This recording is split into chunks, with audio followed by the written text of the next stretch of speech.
헌법재판소가 오늘 오후 낙태죄 위헌 여부를 선고합니다. 7년 전에는 한 차례 합헌 결정이 난 바 있습니다.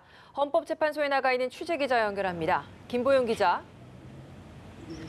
네, 오늘 오후 2시 헌법재판소가 낙태죄의 위헌 여부를 놓고 선고를 내립니다. 심판 대상은 낙태를 한 여성을 처벌하는 형법 269조 1항과 이 여성에게 낙태 수술을 해준 의사 등을 가중 처벌하는 형법 270조 1항입니다. 우리 형법은 태아에게 유전학적 정신장애나 신체 질환이 있는 경우를 제외하곤 모든 낙태를 법으로 처벌하고 있습니다. 쟁점은 임신 초기의 낙태까지 일률적으로 금지하는 게 여성의 자기결정권을 지나치게 침해한다고 볼 수 있는지 여부입니다. 7년 전인 2012년 헌재는 이 조항을 한 차례 심리한 결과 합헌이라는 결론을 내렸는데요. 당시에도 재판관 8명 중 4명이 위헌 의견을 냈지만 위헌 정족수 6명을 채우지 못해 낙태죄는 현행법대로 유지됐습니다. 김 기자, 말씀하신 것처럼 7년 전에도 낙태죄를 둘러싼 논쟁이 상당히 많았습니다. 당시 헌재가 합헌으로 결론을 낸 판단 근거가 있을 것 같습니다. 네, 낙태는 태아의 생명권과 여성의 자기결정권이 충돌하는 특수 상황에서 어느 쪽을 보호하는 게 우리 사회의 공익에 부합할지의 문제입니다. 당시 합헌 의견을 냈던 재판관들은 태아의 생명권에 더 무게를 뒀습니다.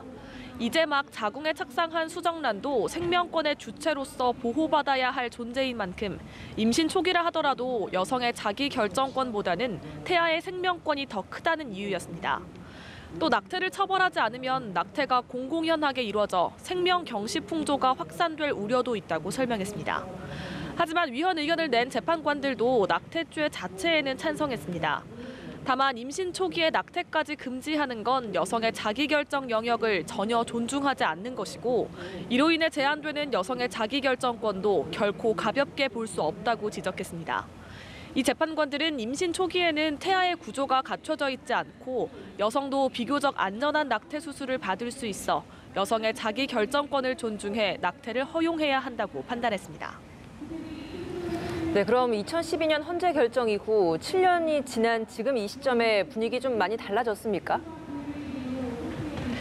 네, 그렇습니다. 사회적인 분위기가 7년 새 많이 달라졌습니다.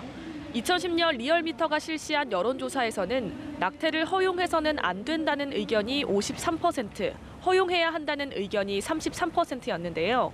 2017년 조사에서는 낙태죄를 폐지해야 한다는 응답이 52%, 낙태죄를 유지해야 한다는 의견이 36%로 7년 전과는 상반된 결과가 나왔습니다. 지난해 여성가족부가 정부 부처 처음으로 낙태죄는 위헌이라는 취지의 의견서를 헌재에 제출했고 지난달 국가인권위원회도 같은 내용의 의견서를 처음 냈습니다. 헌재 내부 분위기도 좀 달라졌습니다.